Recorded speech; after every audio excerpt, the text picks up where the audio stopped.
Hello very good morning, welcome back to Chaitra's kitchen. ಎಲ್ಲರೂ ಹೇಗಿದ್ದೀರಾ? ಎಲ್ಲರೂ ಚೆನ್ನಾಗಿಲ್ಲ ಅಂತ ಭಾವಿಸ್ತೀನಿ. ಸಂಡೇ ಮಾರ್ನಿಂಗ್ ಇವತ್ತು ಬ್ರೇಕ್ಫಾಸ್ಟ್ಗೆ ಪಾವ್ ಭಾಜಿ ಮಾಡ್ತಿದ್ದೀನಿ. ಸೊ ನಾನು ಇವತ್ತು ನಮ್ಮ ಅಮ್ಮನ ಮನೆಗೆ ಬಂದಿದ್ದೀನಿ ಚನ್ನಪಟ್ಟಣಕ್ಕೆ. ಅಲ್ಲಿ ಇವತ್ತು ನನ್ನ ತಂಗಿ ಮಕ್ಕಳೆಲ್ಲ ಕೇಳ್ತಾ ಇದ್ರು ತುಂಬ ದಿವಸದಿಂದ ಪಾವ್ ಭಾಜಿ ಮಾಡು ಅಂತ. ಸೊ ಅದಕ್ಕೆ ಇವತ್ತು ಪಾವ್ ಭಾಜಿ ಮಾಡೋಕ್ಕೆಲ್ಲ ರೆಡಿ ಮಾಡ್ಕೊಂಡಿದ್ದೀನಿ. ಹಾಗೆ ನನ್ನ ಚಾನಲ್ ಯಾರನ್ನು ಫಸ್ಟ್ ಟೈಮ್ ನೋಡ್ತೀರಾ ದಯವಿಟ್ಟು ಸಬ್ಸ್ಕ್ರೈಬ್ ಮಾಡಿ, ಹಾಗೆ ಲೈಕ್ ಮಾಡಿ, ನಿಮ್ಮ ಫ್ರೆಂಡ್ಸ್ ಆ್ಯಂಡ್ ಫ್ಯಾಮಿಲಿಗೂ ಶೇರ್ ಮಾಡಿ. Thank you. ಬನ್ನಿ ನೋಡೋಣ ಹೇಗೆ ಮಾಡ್ತೀನಿ pav bhaji. Let's get started. ಇದು one of my most favourite ಅಂತಲೇ ಹೇಳ್ಬೋದು. ಸೊ ಫಸ್ಟ್ ತರಕಾರಿ ಎಲ್ಲನೂ ಸಣ್ಣದಾಗಿ ಹೆಚ್ಕೊಂಡು ಬೇಯಿಸ್ಕೊಳ್ಳೋಕೆ ಇಟ್ಕೊತಾ ಇದ್ದೀನಿ. ಒಂದು ಕುಕ್ಕರಲ್ಲಿ ಹುರುಳಿಕಾಯಿ, ಕ್ಯಾರೆಟು ಮತ್ತು ಒಂದು ಅರ್ಧ ಬೀಟ್ರೂಟ್ ಹಾಕಿದ್ದೀನಿ ಅಷ್ಟೇ, ಜಾಸ್ತಿ ಹಾಕಿಲ್ಲ. ಬಟ್ ಆಲೂಗಡ್ಡೆ ಜಾಸ್ತಿ ಹಾಕಿದ್ದೀನಿ. ನಾನು ಸೆಪ್ರೇಟಾಗಿ ಬಟಾಣಿನ ನೆನೆಸ್ಬಿಟ್ಟು ಅದು ಇನ್ನೊಂದು ಕುಕ್ಕರಲ್ಲಿ ಬೇಯಿಸ್ಕೊತಾ ಇದ್ದೀನಿ. ಸೊ ಈಗ ಎರಡು ಕೂಗಾಗಿದೆ. ಒಂದು ಕಂಟೈನರಲ್ಲಿ ಎಣ್ಣೆ ಹಾಕ್ಬಿಟ್ಟು, ತರಕಾರಿನೂ ಎಷ್ಟು ಚೆನ್ನಾಗಿ ಬಂದಿದೆ ನೋಡಿ, ಪರ್ಫೆಕ್ಟಾಗಿ ಬಂದಿದೆ.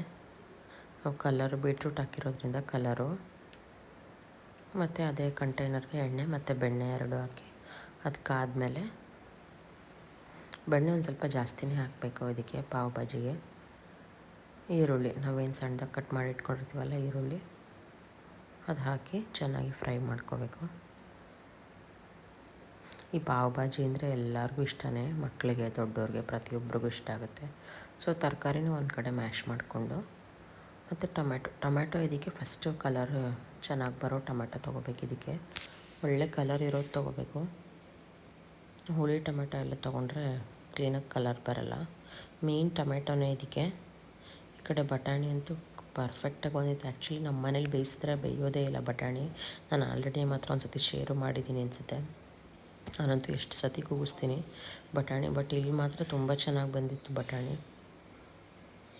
ನಾನು ಆ್ಯಕ್ಚುಲಿ ರಾತ್ರಿ ಬಿಸಿನೀರಲ್ಲೇ ನೆನೆಸ್ಬಿಟ್ಟು ಮುಚ್ಚಿಟ್ಟಿರ್ತೀನಿ, ಬಟ್ ಅಂದರೂ ಬೇಯೋದೇ ಇಲ್ಲ.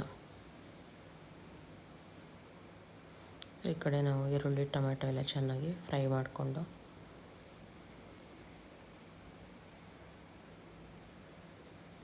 ನಾವು ತರಕಾರಿಗೆ ಉಪ್ಪು ಹಾಕ್ಬಿಟ್ಟು ಬೇಯಿಸ್ಕೊಂಡಿದ್ದೀನಿ. ಇದಕ್ಕೆ ಸ್ವಲ್ಪ ಕಾಶ್ಮೀರಿ ರೆಡ್ ಚಿಲ್ಲಿ ಪೌಡರು, ಇದು ಕಲರ್ಗಷ್ಟೇ, ನಿಮಗೇನು ಖಾರ ಬರೋಲ್ಲ. ಬೇಕಾದ್ರೆ ನೀವು ಬ್ಯಾಡಗೆ ಮೆಣಸಿನ್ಕಾಯಿ ನೆನೆಸಿ ರುಬ್ಬಾಕೋಬೋದು, ಅದೊಂಥರ ಚೆನ್ನಾಗೂ ಬರುತ್ತೆ. ಮತ್ತು ಪಾವ್ ಭಾಜಿ ಮಸಾಲ ಇದೊಂದು 2-3 ಸ್ಪೂನಷ್ಟು ನಿಮ್ಮ ಖಾರದ ನೋಡ್ಕೊಂಡು ನೀವು ಹಾಕ್ಕೋಬೋದು. ಇದು ಹಾಕಿ ಚೆನ್ನಾಗಿ ಮಿಕ್ಸ್ ಮಾಡಿಕೊಂಡು, ಈಗ 2 ತರಕಾರಿನೂ ಬಂದಿದೆ, ಬಟಾಣಿ ಮತ್ತು ಎಲ್ಲ ಮಿಕ್ಸಡ್ ವೆಜಿಟೇಬಲ್ಸು. ಸೊ ಎಲ್ಲನೂ ಕ್ಲೀನಾಗಿ ಮ್ಯಾಶ್ ಮಾಡಿ ಇಟ್ಕೊಂಡಿದ್ದೀವಿ.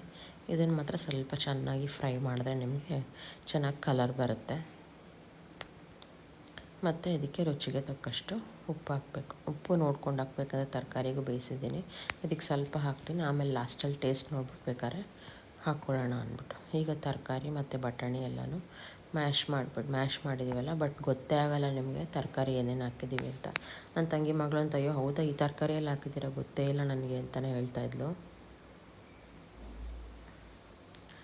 ಕ್ಲೀನಾಗಿ ಮಿಕ್ಸ್ ಮಾಡಿ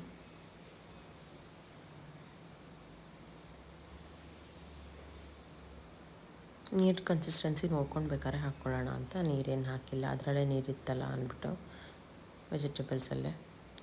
ಸೊ ಇದನ್ನು ಸ್ವಲ್ಪ ಕುದಿಯೋ ಹಂತಕ್ಕೆ ಬಂದ ತಕ್ಷಣ ಒಂಚೂರು ಬಟರ್ ಹಾಕಬೇಕು.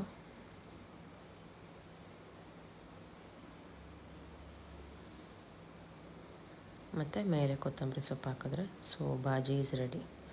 ಸೊ ಇಲ್ಲಿ ಪಾವ್ ತರಿಸ್ಬಿಟ್ಟಿದ್ದೆ ನಾನು. ಆ್ಯಕ್ಚುಲಿ ನನ್ನ ತಂಗಿಯವ್ರದ್ದೇ ಬೇಕ್ರಿ ಇದೆ. ಸೊ ನಮಗೆ ಪಾವ್ ತರೋಕ್ಕೇನು ಕಷ್ಟ ಆಗಲಿಲ್ಲ. ಇಲ್ಲಾಂದರೆ ಎಲ್ಲ ಕಡೆಯೂ ಇವಾಗ ಪಾವ್ ಸಿಗೋದೇ ಸ್ವಲ್ಪ ಕಷ್ಟ. ನೋಡಿ ಎಷ್ಟು ಚೆನ್ನಾಗಿ ಬಂದಿದೆ ಪಾವ್ ಅಂತ, ತುಂಬ ಚೆನ್ನಾಗಿದೆ. ನಾವು ಆ್ಯಕ್ಚುಲಿ ಈ ಥರ ಸಿಗೋದೇ ಇಲ್ಲ, ನಾವು ಎಲ್ಲ ಬೇಕ್ರಿಗೆ ಹೋದರೆ.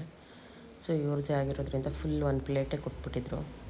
ಒಂದು ಟ್ರೈನಲ್ಲಿ ಹಾಕ್ತಾರಲ್ಲ ಅಷ್ಟೇ ಕೊಟ್ಟಿದ್ರು.